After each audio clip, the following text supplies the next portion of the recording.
Alam nyo baga, nasa likod ng magagandang formation ng mga batong ito, abay may nakatagong maputi at pinong buhanginan. Abay, ang sarap din ni Baya. At bago marating ang isla ay sasakay kami ng bangka din sa Pucanil Beach kung tawagin. Din sa bayan ng Bulalakaw, nagkahalaga ng 2,000 pesos. Back and forth.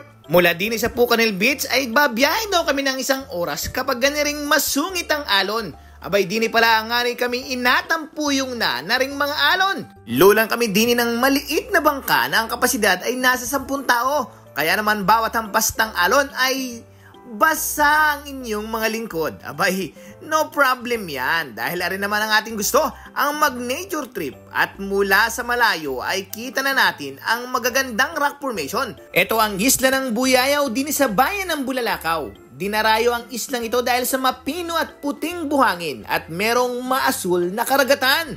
Kaya naman maraming turista ang dumarayo dito. At sa aming pagdating, sinalubong kami ni Ka-Isla Girl. Siya ang aming magiging tour guide sa isla. At syempre kasama ang kanyang doggy na si Tuto. O, diba? At kahit medyo malakas ang alon, abay napakalakas naman ang hangin. Napakasarap naman magpahinga at matulog sa ilalim ng puno. O, diba? At habang ang iba ay nagpapahinga, abay may nabili naman kaming sihi. Kung tawagin din ay liswit. Abay alam nyo baga, murang-mura lang ang tabo ni Redini. Kaya naman, bumili na rin kami. Bukod sa nabibiling mga isda at liswit din sa isla, abay payo sa amin ni Ka-Isla Girl, abay pwedeng magdala para makamura at makaminus-minus baga. Kaya naman ang alagang pabo ni Budong, abay dinala na din sa isla para naman malitsyon at matikman ang lasa. Bukod naman sa pabo, abay may dala rin namang binabad na liempo at manok. Aha, ang sarap dini pag ganiri ang mga kasama. At pagdating ng hapon, abay unti-unti nang bumababa ang araw. Ganon din sumasabay ang pagbaba ng dagat. At ang kagandahan sa islang ito, abay pwedeng manihi at manghuli ng isda ang mga turista. O diba? Napakaganda din sa Buyayaw. Parang pagmamay-ari mo ang isla. Abay goods na goods iri sa mga hinahanap ang nawawalang sarili. Abay talaga namang napakakalmada dini. Nakakawala ng problema. O diba? Makalipas ang 2 oras na paikot-ikot din sa pabo. Ari na, gulping kisig na ng itsura. Ay talaga namang nakakatakam na. Ang ganito daw na litsong pabo ay talaga namang mas malasa kaysa sa manok. Abay kung abilhin nga ni per kilo ito ay nasa 400 mahigit. O diba? Ay kita mo naman, bawat pagpigtal ng mga laman, pakpakat-hita ay kainamang lasa. Sa tindi ng labanan abay, iisa lang natira. Ay walang iba kundi si Maring Laika. O diba?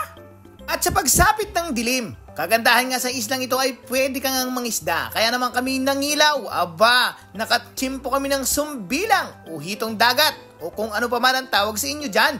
Ang estimar namin din ay nasa 3 kilo rin aming nahuli. Gamit ang duyan ni Budong ay talaga namang nakakatuwa daw yung ganitong adventure. Ay talagang enjoy na enjoy ang aking mga kasama. Ay sino bagang hindi matutuwa sa ganitong kapres na mga isdang inyong mahuhuli? O diba? Ay sadya namang nakakawala ng problema lalo pag wala ang iyong asawa. Ay talaga namang nakakatuwa din sa isla dahil napakamura ng presyo ng isda. Ang grupong mga isdang ito na nagpamalakaya ngayong gabi ay talaga namang sariwang-sariwa ang mga nadali. Nagkakahalaga na 160 ang kilo ng isda din. Dinamihan na namin ang bili para may pang-uwi. Bukod sa isda, abay napakarami daw dining kungo o kuray kung tawagin. Kadalasang nahuhuli ang kungo o kuray sa ilalim ng mga puno din sa buhanginan. Ay talaga namang napakaganda din sa isla. At pagsapit naman ng umaga, kailangan mo daw abangan ang sunrise. Kaya namang ganda din talaga. Dala ang isla ng Buyayaw din sa bayan ng Bulalakaw na dinarayo at binabalik-balikan ng mga turista. Kay ganda mo nga naman. O ayan pa, hanggang sa muli nating pagkikita, Buyayaw Island. Napakasarap mong balikan, kainaman ka na. At sa mga gusto namang ma-experience ang ganda ng Buyayaw Island, aba ay kontakin lamang si Ka-Isla Girl sa kanyang FB page. O ano pa, hanggang dini na lang muna ang ating munting palabas.